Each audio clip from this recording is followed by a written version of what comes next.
1997 চনৰ পূৰ্বৰ আৰু তাৰ পৰৱৰ্তী সময়ত কোনো দেৱশিশুৰ আলোকচিত্ৰ অৰ্থাৎ ফটোগ্ৰাফ সহস্ৰাধিক সংখ্যাত পোৱা যায়, যি ফটোগ্ৰাফী দৃষ্টিকোণৰ পৰা অতি উৎকৃষ্ট মানদণ্ডৰ হয়। কিন্তু তাৰ পিছতো 1997 চনত তোলা এখন বিশেষ ফটোগ্ৰাফ, যি প্ৰথম দৃষ্টিত এক নিম্ন মানদণ্ডৰ ফটোগ্ৰাফ যেন অনুভৱ হয়, সেই ফটোখনেই পিছলৈ টাইম মেগাজিনৰ দ্বাৰা প্ৰকাশিত সৰ্বকালৰ 100খন শ্ৰেষ্ঠ প্ৰভাৱশালী ফটোগ্ৰাফৰ তালিকাত অন্তৰ্ভুক্ত কৰা হয়। আহক জানো এই ফটোগ্ৰাফখনৰ আঁৰৰ কাহিনী। অতি সাধাৰণ যেন লগা ফটোগ্ৰাফখনত লুকাই থকা অসাধাৰণ কথা।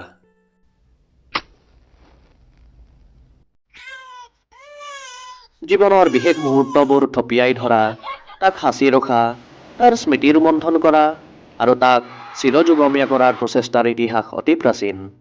প্ৰাচীন কালত সেই বিশেষ মুহূৰ্তবোৰ থপিয়াবলৈ মাধ্যম আছিল কেৱল চকুজুৰি, তাক সাঁচি ৰখাৰ মাধ্যম আছিল কেৱল মগজুটি, তাৰ স্মৃতি ৰোমন্থন কৰিবলৈ মাধ্যম আছিল মুখৰ শব্দকেইটি, আৰু তাক চিৰযুগমীয়া কৰাৰ মাধ্যম আছিল সাধুকথা, সংগীত, লিখনি অথবা চিত্ৰ। আদিম মানৱৰ গুহা চিত্ৰৰ পৰা আৰম্ভ কৰি পিকাচোৰ কেনভাছৰ চিত্ৰলৈকে মানৱ সভ্যতাৰ এই বিশেষ প্ৰয়াসৰ যেন এক প্ৰতিলিপিহে। কিন্তু বহু ক্ষেত্ৰত এই মাধ্যম হৈ পৰে যথেষ্ট কষ্টসাধ্য আৰু সময় খৰচী। সেয়েহে মানৱ সভ্যতাৰ অবিৰত যাত্ৰাত এই সমস্যা সমাধানৰ বাবে নিৰন্তৰ প্ৰয়াস চলি থাকিল, আৰু সেই প্ৰচেষ্টাৰ ফলস্বৰূপেই 1826 চনত প্ৰথমবাৰৰ বাবে জীৱনৰ মুহূৰ্তবোৰ চিৰস্থায়ী কৰাৰ এক যন্ত্ৰ উদ্ভাৱন হ'ল, যাক নাম দিয়া হ'ল কেমেৰা।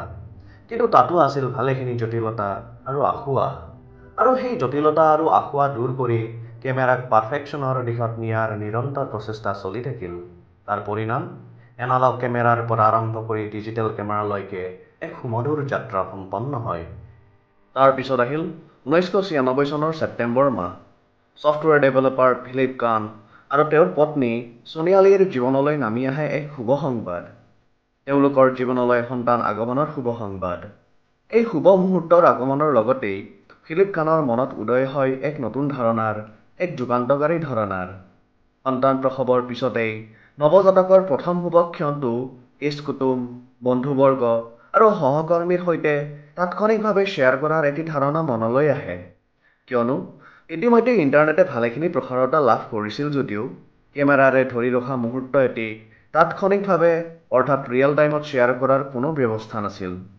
গতিকে ফিলিপ কানৰ মনত উদয় হোৱা ধাৰণাটোক বাস্তৱ ৰূপ দিবলৈ দৰকাৰ আছিল তেওঁৰ চেলফোন, ডিজিটেল কেমেৰা আৰু কম্পিউটাৰৰ মাজত এক সম্পৰ্ক স্থাপন কৰা, য'ত ফোনটো এক মডেম হিচাপে আৰু কম্পিউটাৰটো এক প্ৰচেছৰ আৰু আপলোডাৰ হিচাপে কাম কৰিব। সেই উদ্দেশ্যেই তেওঁ নিজৰ লেপটপত ছফ্টৱেৰ ডেভেলপমেণ্টৰ কামত লাগি যায়। মোটামুটি সময়ত তেওঁ এই ধাৰণাক বাস্তৱিকতাৰ ৰূপ দিব পাৰিব নে নাই তাকে লৈ কোনো নিশ্চয়তা নাছিল যদিও এই পৰিণতিৰ কথা বিশেষ নাভাবি তেওঁ নিজৰ কৰ্ম আৰম্ভ কৰি দিয়ে। তাৰ পিছত আহিল 1997 চনৰ 11 জুনৰ দিনটো। অন্য দিনাৰ দৰেই সিদিনাও ফিলিপ নিজৰ লেপটপত কামত ব্যস্ত আছিল। এই ক্ষেত্ৰত এতিয়ালৈকে বিশেষ সফলতা তেওঁৰ হাতত লগা নাছিল। সেইদিনা কামৰ ব্যস্ততাৰ মাজতে পত্নীক প্ৰসৱৰ বাবে হস্পিতালত তাৎক্ষণিকভাৱে ভৰ্তি কৰিব লগা হয়। কিন্তু হস্পিতালত যাবলৈ ওলোৱাৰ আগমুহূৰ্তত তেওঁ লক্ষ্য কৰে যে যি ছফ্টৱেৰৰ কামত অতদিনে লাগি আছিল তাৰ কিছু সকাৰাত্মক সঁহাৰি লাহে লাহে দেখা দিবলৈ ধৰিছে। অতি উৎফুল্লিত মনেৰে পলম নকৰি লগে লগেই ফিলিপে লেপটপ, চেলফোন আৰু ডিজিটেল কেমেৰাটোও লগত লৈ তেওঁ পত্নীৰ সৈতে হস্পিতাললৈ ৰাওনা হয়। প্ৰসৱৰ চিকিৎসা চলি থকা সময়ছোৱাতে ফিলিপ ব্যস্ত হৈ পৰে লেপটপ, চেলফোন আৰু ডিজিটেল কেমেৰাৰ মাজত সংযোগ স্থাপনত। সংযোগ স্থাপনৰ বাবে উপযুক্ত কেবুলৰ অভাৱত নিজৰ গাড়ীৰ স্পীকাৰৰ কেবুল ছিঙি আনি সংযোগ স্থাপন কৰে। ইয়াৰ পিছত আহে সেই সুমধুৰ ক্ষণটি যেতিয়া নাৰ্ছে ফিলিপৰ হাতত তুলি দিয়ে নৱজাত শিশুটি, নাম তাইৰ ছফি।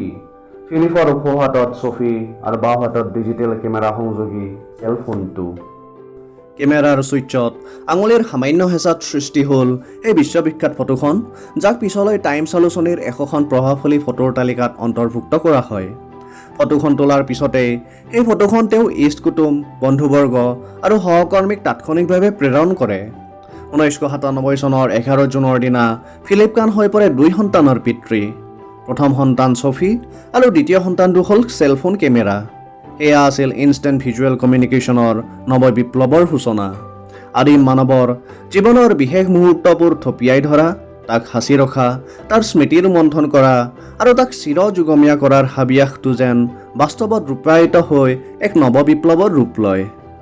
মানৱ সভ্যতাৰ সেই বিশেষ সফলতাৰ সাক্ষী হোৱা বাবে ফিলিপকানৰ সেই অতি সাধাৰণ যেন লগা ফটোখন এক অসাধাৰণ ফটো, সৰ্বকালৰ এক প্ৰভাৱশালী ফটো।